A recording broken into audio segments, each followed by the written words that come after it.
Well, originally I joined the military in November of 1998. I just got married, realized that with the degree I was going for, I was never going to be able to afford to raise a family. The Army had some good opportunities, so I took them up on it. Right now, I'm an instructor at the Regional Training Site Maintenance in Salina, Kansas. I teach 91 Echo Allied Trades and Hotel 8 Vehicle Recovery. 91 Echo is, we're the ones who, we're welders and machinists. We're able to both conduct repairs on various pieces of equipment or components, and if that doesn't work, we can build them from scratch. We can take a blank piece of steel or aluminum and create what we need. A few years ago, I left active duty Army and joined the National Guard. And one of the things I noticed when I got off active duty is all my years of training and experience meant nothing in the civilian world. I left the Army as an E5, a sergeant, which would be lower management in the civilian world, but that didn't matter. One of the things that was most frustrating about leaving active duty was going back to the civilian world, realizing that all of my experience, all of my knowledge meant nothing. Civilian employers didn't matter then.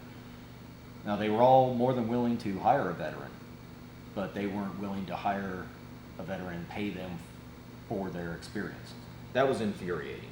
I'd been a diesel mechanic for 15 years at that point, plus the experience I had before I joined the Army. But because I didn't have my civilian ASE certifications, none of that mattered. So I left the Army, all this training, experience, went to try to get a job as a diesel mechanic in the civilian world, and they told me, well, you're starting out as basically an apprentice.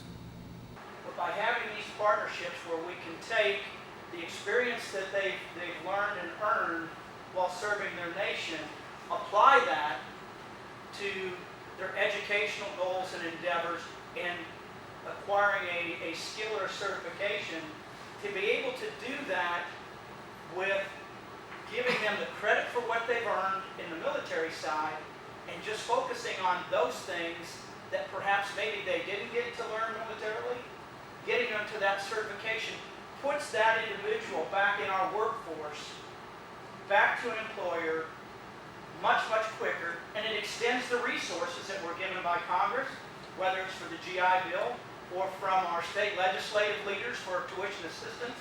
We're able to stretch those dollars and maximize it, but more importantly, it gets our servicemen and women the skill sets that they need to be competitive in the job market, to make them contributing members to society, and allowing them to fulfill their personal goals.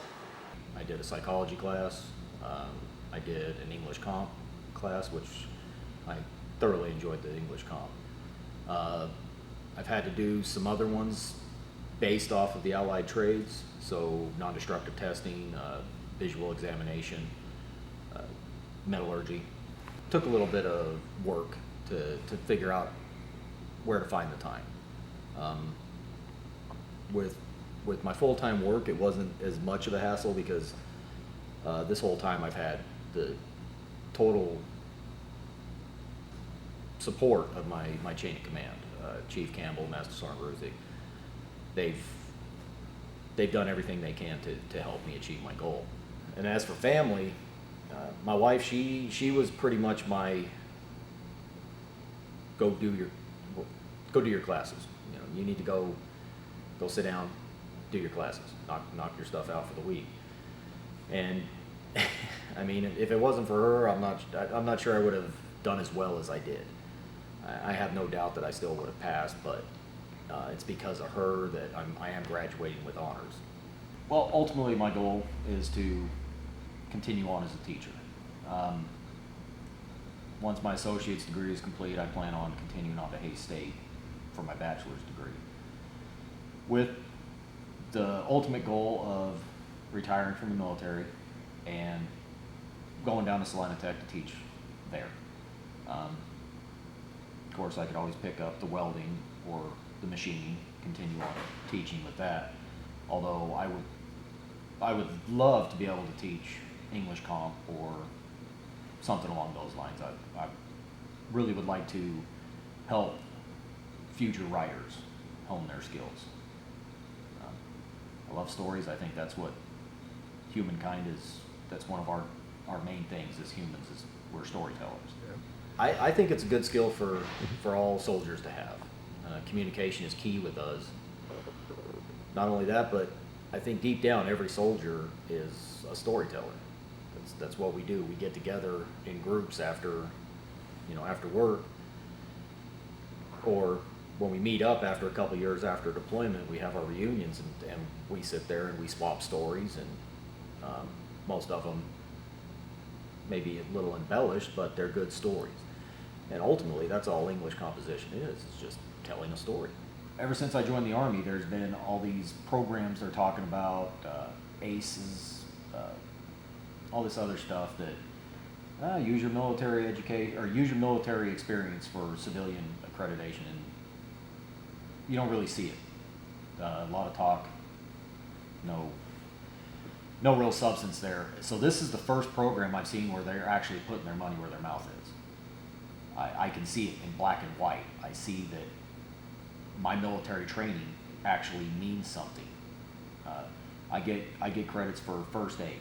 I get credits for the PRT we do. I get credits for my leadership classes that I've gone to. I get credit for all of that. All of my military experience is actually meaning something to civilians now. And it's great. I think it's an amazing program, and I would love to see it take off Army-wide. All those different colleges I've been to, it was finally able for Salina Tech to take all those credits and bring them together and make them into something cohesive. Salina Tech was very, very helpful with that. They were, I don't want to say liberal about awarding transfer credits, but they were fair about it. They were fair, which helped me a lot, because some of the schools I went to, those degree or those credits mean nothing now.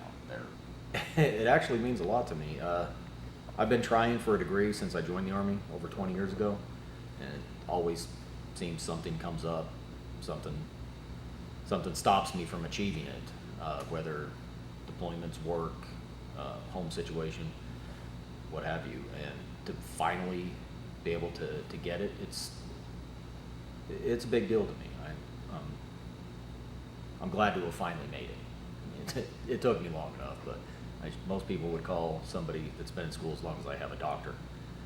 But we all move at our own pace. Mostly, I just like to say that I think this is a great program and an amazing opportunity for all soldiers coming through our schoolhouse here. So far, we've had, including me, I want to say we're up to 15 students, soldiers that have come through and signed up for the STAC program.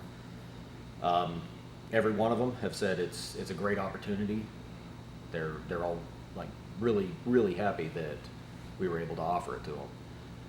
I think it says a lot for both Salina Tech and the Kansas Guard on how they feel about the future of the soldiers. I just think it's an amazing opportunity, and I'm proud to be a part of it.